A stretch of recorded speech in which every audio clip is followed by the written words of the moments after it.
Guys, ഞാൻ ഇന്ന് എൻ്റെ വണ്ടി വിറ്റു ഗൈസ്. എനിക്ക് നല്ല വിഷമമുണ്ട്. കാരണം 1-2 വർഷം എൻ്റെ കൂടെ വണ്ടി ഉണ്ടായിട്ട്, പക്ഷേ ഇതുവരെ വണ്ടി എന്നെ വിട്ട് പിരിഞ്ഞു നിന്നിട്ടില്ല ഇതുവരെ.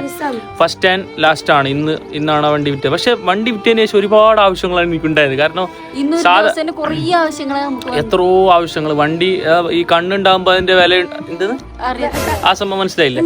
അതുപോലെയാണ് ഞാൻ ഇത്ര ദിവസം എൻ്റെ കൂടെ വണ്ടി ഉണ്ടായി, ഇന്ന് വരെ എനിക്ക് ഒരു ബുദ്ധിമുട്ട്, അതായത് വണ്ടി ഇല്ലാത്ത ഒരു ഫീൽ ഉണ്ടായിട്ടില്ല. നമ്മുടെ ഒരു ഫാമിലി മെമ്പർ പോലെ ആയിരുന്നു, പഞ്ചായത്ത് മെമ്പർ പോലെ. പക്ഷെ നമുക്ക് ഇന്നാണ് കുറേ ആവശ്യം വന്നു. ഓസിലിന് കഴിയാണ്ട് ഹോസ്പിറ്റലിലേക്ക് പോകേണ്ടി വന്ന് എല്ലാം റിക്ഷ പിടിച്ചിട്ട് പോയി, ഓട്ടോ പിടിച്ചിട്ട് നേരെ പോയി. പിന്നെ കുറേ കുഴക്കുണ്ടായി.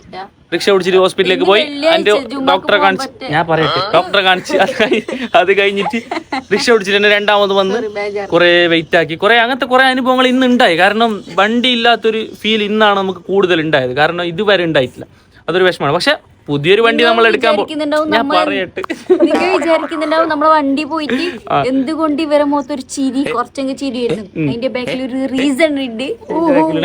അതെന്താ സംഭവം? പുതിയൊരു വണ്ടി എടുക്കാൻ പോകുന്നുണ്ട്.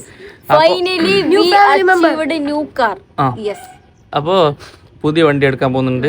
നമ്മൾ കുറെ എക്സ്പെക്ടേഷൻസ് ഒന്നും വേണ്ട. കാരണം നമുക്ക് നമ്മുടെ കൊക്കിൽ ഒതുങ്ങാൻ പറ്റുന്ന സംഭവം നമ്മളെ കൊണ്ട്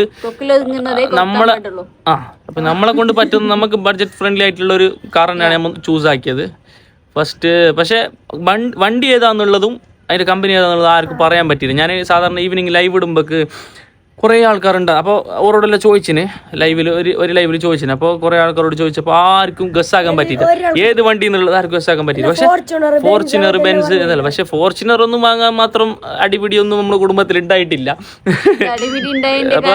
ഇഫ് യു നോ അപ്പോൾ നിങ്ങൾക്ക് മനസ്സിലായെന്ന് വിചാരിക്കുന്നു. അപ്പോൾ ഫോർച്യൂണർ അല്ല, കുറേ ആൾക്കാർ കുറേ വണ്ടി സജസ്റ്റ് ചെയ്തു. റോൾസ് റോയ്സ് വരെ പറഞ്ഞ ആൾക്കാർ എന്നെ പാത്ത് എപ്പിടാ. പക്ഷെ ഇപ്പം അല്ല, കുറച്ച് കഴിഞ്ഞ് ഞാൻ എന്തായാലും വാങ്ങും, അത് വരെ. അപ്പോൾ ഇൻഷാല്ലാ. അപ്പോൾ വണ്ടി ഏതാണെന്നുള്ള ആർക്കും പറയാൻ പറ്റിയിട്ട. അപ്പോൾ ഇന്ന് നമുക്ക് എന്തായാലും ഈവനിങ് വണ്ടി ഞാൻ ഡെലിവറി നോക്കും, ചെക്കാക്കി വരും. നാളെ ഈവനിങ് ഡെലിവറി ഇൻഷാല്ലാ ഉണ്ടാവും. വണ്ടി എടുത്തതിന് ശേഷം അതിൻ്റെ ഡീറ്റെയിലും കാര്യങ്ങളും, വണ്ടീൻ്റെ ഫീച്ചേഴ്സും കാര്യങ്ങളും, വലിയ ഫീച്ചേഴ്സും കാര്യങ്ങളും കുറേയൊന്നും പറയാനൊന്നും ഇല്ല. കാരണം നോർമൽ സാധാരണക്കാരന് പറ്റിയൊരു വണ്ടിയാണ്. വലിയ വണ്ടിയൊന്നും എക്സ്പെക്ടേഷൻസ് വേണ്ട. പുതിയ കാർ എന്നുള്ളൊരു ഫീൽ നമുക്കുണ്ട്. സെക്കൻഡ് ഹാൻഡ് വണ്ടിയൊന്നും അല്ല, പുതിയ കാർ എന്നുള്ളൊരു ഫീൽ ഉണ്ട്. പക്ഷേ എന്ത് പറയുന്ന, വലിയ പ്രീമിയം കാറോ അതുപോലത്തെ വലിയ ആഡംബര കാറൊന്നും അല്ല, സാധാരണ കാറാണ്. പക്ഷെ നമുക്ക് അതൊന്നും പറയണ്ട, ക്ലൂ ഒന്നും കൊടുക്കണ്ട.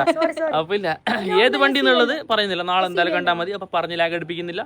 എന്തായാലും നാളെ വീഡിയോ നിങ്ങൾ കാണുമെന്ന് വിചാരിക്കുന്നു. ചിലപ്പോൾ പറ്റിയാലും നാളെ ഈവനിങ് ലൈവും ഇടാം ഷോറൂമിൽ നിന്ന്. ഓക്കെ, അപ്പോൾ ഇൻഷാല്ലാ നാളെ എന്തായാലും കാണാം. ഓക്കെ, ഇപ്പോൾ നിങ്ങൾക്ക് ഏത് വണ്ടിയിൽ നിന്ന് ഗസ് ചെയ്യാൻ പറ്റുന്നുണ്ടെങ്കിൽ ഒന്ന് ഗസ് ചെയ്തോ. പക്ഷെ ഇന്ന് സമ്മാനമൊന്നുമില്ല. അപ്പോൾ ഓക്കെ, ടാറ്റ. നാളെ ഈവനിങ് ഡെലിവറി കഴിഞ്ഞിട്ട് നമുക്ക് അതിൻ്റെ വീഡിയോസ് അപ്ലോഡ് ചെയ്യാം. അപ്പോൾ സ്റ്റേ ട്യൂൺഡ്. Okay, by.